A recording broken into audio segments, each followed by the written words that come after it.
All right, here's the second lesson of this unit. Today you're going to learn to translate between math and words. There's going to be quite a bit of notes here, so take your time making sure you get everything down, because understanding how to write these in words and how to read words and put them into numbers is very important. And don't forget today's date and page number. Okay, now that you ignored me, go back and do today's date and page number in your notes. I see you looking at me. I know you know I busted you. All right, now you're ready to go on. So here's your warm-up today. 4 problems where you need to evaluate, remember that means answer, the expression, and for every single one of them, wherever you see x as the variable, your variable is 9, so replace it with 9. So example number 1 is 7 plus 9. And 2 is 4 times 9. And 3 is 2 times 9 plus 1. And 4 is 36x. Good luck. So here are the answers. Shouldn't have taken it too long, I hope. Just replace number 1. Replace x with 9. You got 16. For number 2, you replace x with 9. 4 times 9 is 36. For number 3, we replace the x for 9. So it's 2 times 9, which is 18. Plus 1 is 19. And for number 4, 36 divided by x changes to 9 is 4. So if you got these all right, come on over and give me a high five. Let's get started with today's new stuff. So here's a scenario for you. The distance from Charlotte, North Carolina to Charlotte, Tennessee is 470 miles away. So Beth drove C miles. Oh, let me move this so you can see that. Can I move that? Yeah. Beth drove C miles from Charlotte, North Carolina towards Charlotte, Tennessee. How many more miles must she drive to reach Charlotte, Tennessee?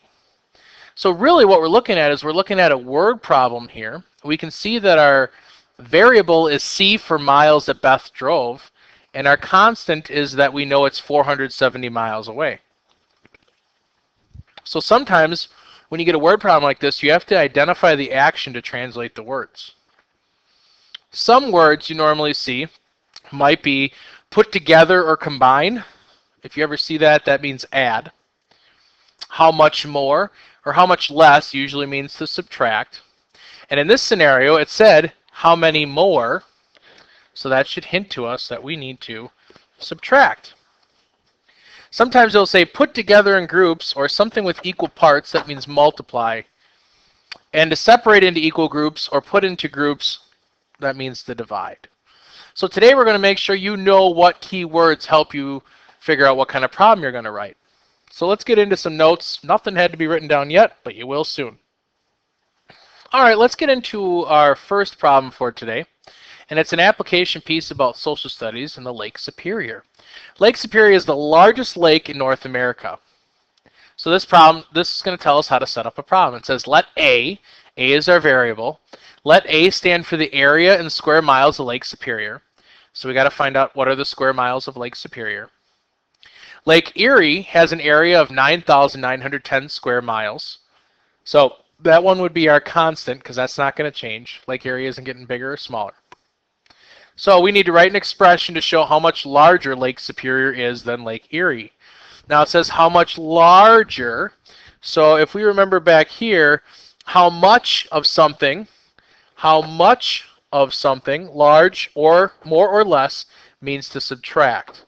So in this problem, you're subtracting, but you got to make sure you put it in the right order.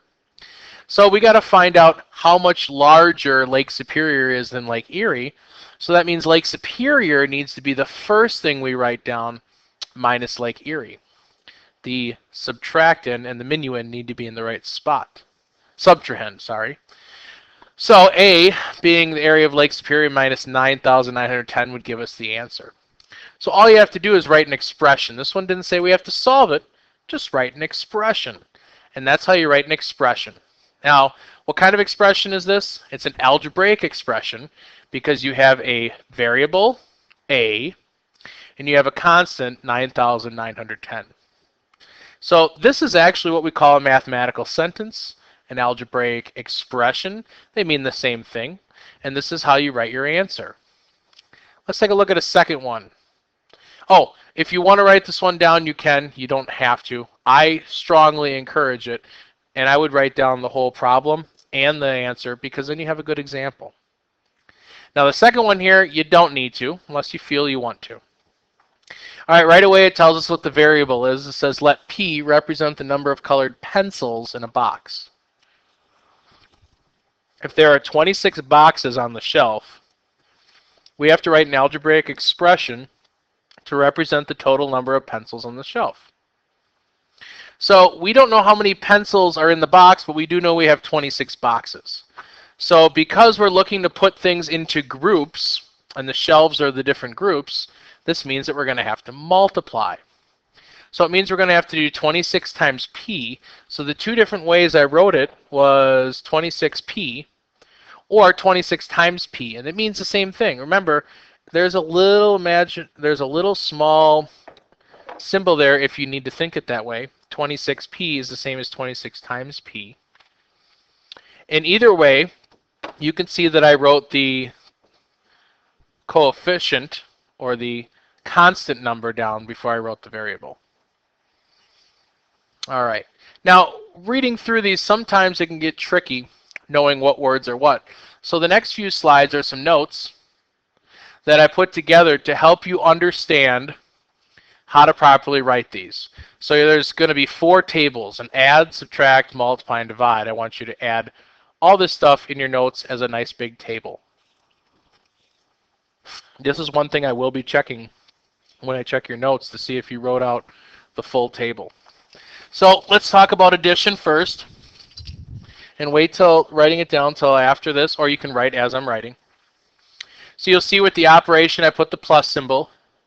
I give you a numerical expression. This is an example of one: 37 plus 28.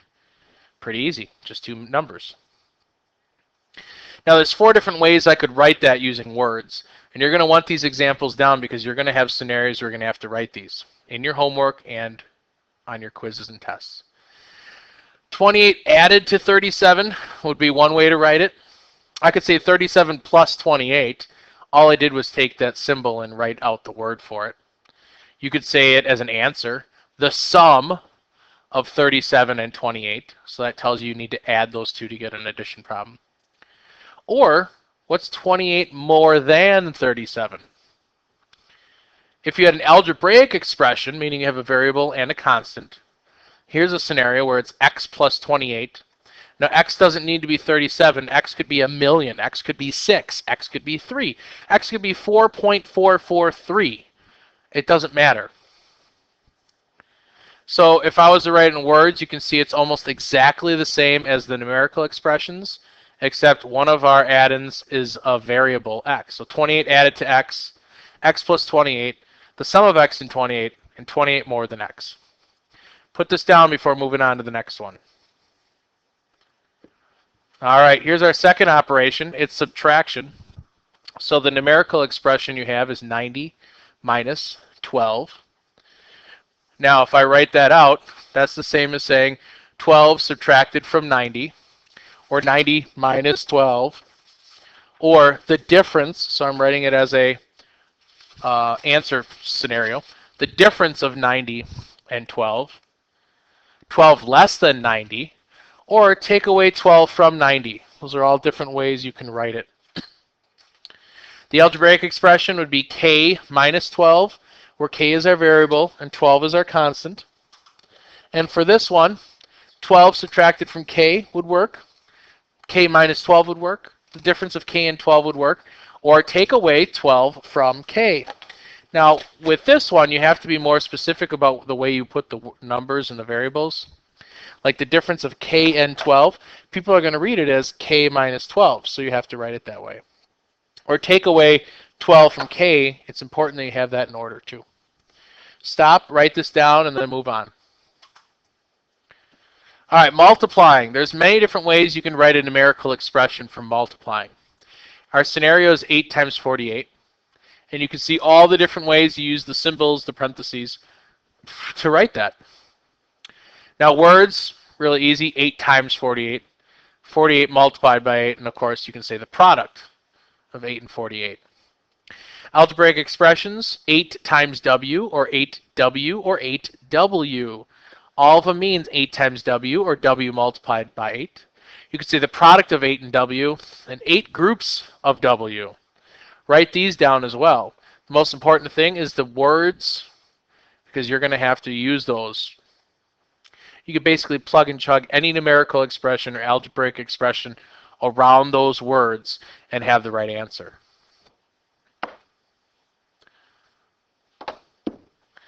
And division. So here you see 327 divided by 3, or I wrote it as a fraction, 327 divided by 3. Just two examples here. 327 divided by 3, now you can use the words, or the quotient, meaning answer, of 327 divided by 3. In the algebraic expression, we have n divided by 3, or n divided by 3. And there I just said it the first words, n divided by 3, and the quotient of n divided by 3, or n and 3. So remember, anything can be put into that variable, any number, and then you have to solve it. Write this down before moving on. All right, here's our second practice. So we're going to look at these problems, and it says write each phrase as a numerical or algebraic expression. So all we have to do is replace our words with symbols. So minus, that means subtraction, and times means multiply. So if we replace those, this is what you get. 987 minus 12. Or x times 45, but remember we always write the constant first. 45 times x, or 45x, which is the most common way that it'll be written. All right, let's try these. Write two phrases for each expression. So here we have 16 and nothing else, and here we have 75 times 32. I forgot to finish off the rest of this, so we'll walk through that one. But the bottom one, when you have parentheses next to parentheses, it means multiply. So all I really have to do is just put what this gap means between the two numbers. Times. Or you can look at 75 and 32, and what does it give you when you solve it? It gives you the product. Now at the top one, I had 16, and I just didn't have it all completed. It looks like that. Now you know that that means 16 divided by b, or the quotient of 16 and b. So that's how I was to write these. So now I've just showed you another addition, subtraction, multiplication, and division example.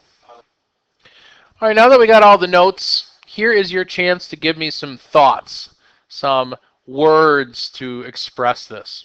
So tell me how to write the following phrases as a numerical or algebraic expression. So tell me how you've come up with 75 less than 1023. How do you know that that's the word you put there? And the product of 125 and z, how do you know this is how you write it? So tell me what you do to get those answers. And then give two examples of a divided by 17 using words.